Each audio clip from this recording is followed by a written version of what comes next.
Kami hadirkan informasi lainnya untuk Anda pemirsa. Sejumlah warga negara diduga terlibat kericuhan saat berusaha melarikan diri dari perusahaan penipuan online di kota Kreitum, Provinsi Kendal, Kamboja.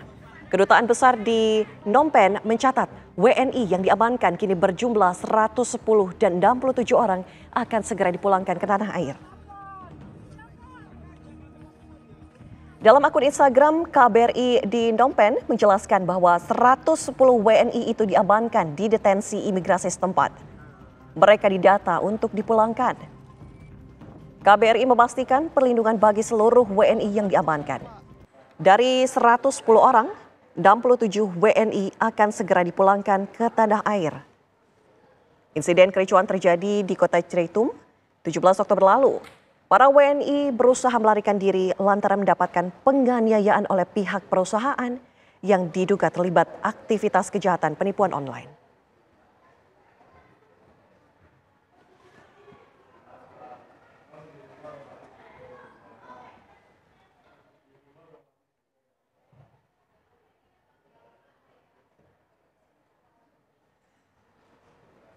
Lantas bagaimana kondisi WNI yang saat ini diamankan otoritas Kamboja? Kita sudah tersambung dengan Duta Besar Indonesia untuk Kamboja, Bapak Santo Darmo Sumarto. Selamat petang, Pak Santo.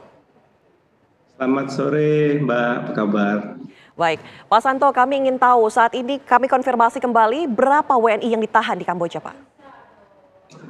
Kalau untuk kasus yang ini, khusus terkait dengan kasus yang ini, jumlahnya totalnya 110 warga negara Indonesia, Mbak. Oke, berapa Pak yang terlibat langsung dalam kasus bentrokan ini? Ya, 110 orang tersebut karena memang mereka adalah yang terlibat dengan kasus kericuan ini, yang kemudian sudah diamankan oleh kepolisian di kota Kreitum. Dari sana kemudian mereka sudah ditransportasi ke Phnom Penh, ke ibu kota, dan sekarang berada di fasilitas imigrasi Kamboja. Bahkan beberapa di antara mereka, 41 di antara mereka sebenarnya tadi malam sudah kembali ke tanah air. Ada yang kembali ke Medan dan juga ada yang sudah kembali ke Jakarta. Dan beberapa di antara mereka juga sudah diamankan di Jakarta oleh pihak BP3MI dan akan dilakukan pendalaman kasus oleh aparat penegak hukum Indonesia setibanya mereka di tanah air. Oke, Pak, bagaimana dengan kondisi WNI yang ditahan? Apakah mendapatkan perlakuan yang layak? Mereka tidak ditahan, Mbak. Mereka sedang diamankan saja di fasilitas imigrasinya karena menunggu proses untuk pemulangan. Kita sudah melakukan kunjungan ke mereka 2 kali.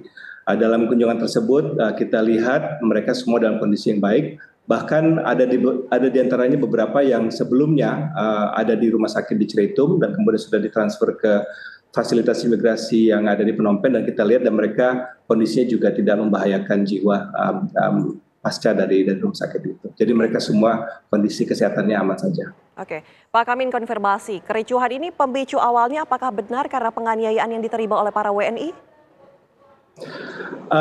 Masih ditelusuri oleh pihak kepolisian Kamboja karena saat ini selain yang 110 yang tadi sudah disebut, ada juga 4 orang warga negara Indonesia yang ditahan di kepolisian Kreitum karena ditengarai terlibat dalam tindakan kekerasan terhadap warga negara Indonesia yang lainnya itu. Jadi sedang didalami oleh pihak kepolisian Kamboja dan nantinya tentunya kita akan terus melakukan monitoring dan pengawalan terhadap kasus tersebut.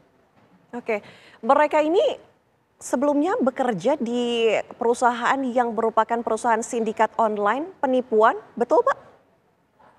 Betul, mereka adalah orang-orang yang terlibat dalam sindikat penipuan online atau penipuan daring atau online scam. Betul, mereka itu sudah dalam pembahasan kita dengan mereka sudah didapatkan informasi tersebut, dan oleh karena itu makanya kita melakukan koordinasi dengan pihak-pihak terkait di Indonesia untuk nantinya setibanya mereka di Indonesia juga dilakukan pendalaman terkait dengan kasus tersebut. Oke, Pak, untuk WNI yang masuk ke wilayah Kamboja, apakah secara legal atau ilegal, Pak? Mayoritas yang di sini bekerja, udah pasti mereka datangnya secara non-prosedural. Kalau soal legal atau tidak legal, mereka legal karena banyak di antara mereka yang punya visa di sini, baik itu visa long term atau visa mid term. Jadi keberadaan mereka di sini legal, tetapi mereka datang untuk bekerja di sini secara non prosedural, artinya tidak melalui prosedur yang biasanya dilalui kalau misalnya seorang warga negara Indonesia akan bekerja di luar negeri, seperti contohnya di negara-negara seperti dimanapun, di Jepang, di Korea Selatan, seperti itu. Oke, baik, terima kasih Pak Santo sudah bergabung bersama kami di Kabar Petang. Selamat kembali bertugas, Pak.